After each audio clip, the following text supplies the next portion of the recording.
مصطفیٰ نے میلاد مصطفیٰ کے حوالے سے یوں کہا کہ صبح طیبہ میں ہوئی بٹتا ہے باڑا نور کا، صدقہ لینے نور کا آیا ہے تارا نور کا۔ اللہ کی بارگاہ میں دعا کرتے ہیں کہ اللہ تبارک و تعالیٰ ہم سب کی حاضری اپنی بارگاہ میں مقبول و منظور فرمائے۔ بات یہ کر رہا تھا روزے ازل میں اللہ تبارک و تعالیٰ نے جلسہ کیا، دو کیے، ایک تو عید کانفرنس، ایک میلاد کانفرنس۔ ایک میں اللہ نے اپنی وحدانیت کا اقرار قالوا بلی ختم ہو گیا، اور دوسرا جو سرکار کے متعلق تھا وہ لمبی تقریر ہے، لمبی لتؤمنن بہ ولتنصرنہ۔ قال آپ علماء کرام سے سنتے رہتے ہیں، وقت کے دامن میں گنجائش نہیں ہے۔ اللہ نے تمام نبیوں سے وعدہ دیا، فرمایا میرا پیارا حبیب آئے گا، لام بھی تاکید دیا، نون بھی تاکید دیا، قانون ثقیلہ ہے۔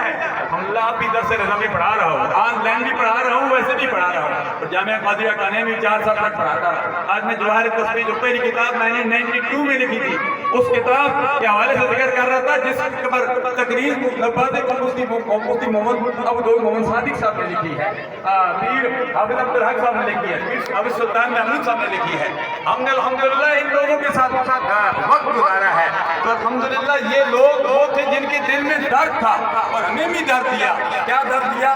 کیا درس دیا؟ یہی درس دیا کہ اے دنیا میں رہنے والوں، اپنے عقیدے کو پختہ رکھو۔ انجینئر مرزا کا فتنہ ہے یا مرزا غلام احمد قادریانی کا فتنہ ہے، غمدیت کا فتنہ ہے، ایک فتنے نہیں بہت سارے فتنے امڑ رہے ہیں۔ ان فتنوں سے بچنے کے لیے ہمیں علماء کرام کے ساتھ وابستہ ہونا پڑے گا، مراکز کے ساتھ وابستہ ہونا پڑے گا۔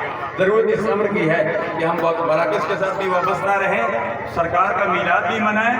میں اکثر کہا کرتا ہوں سرکار کا میلاد منایا جاتا ہے، وہ سیرت مصطفیٰ اپنے ہی جاتی ہے۔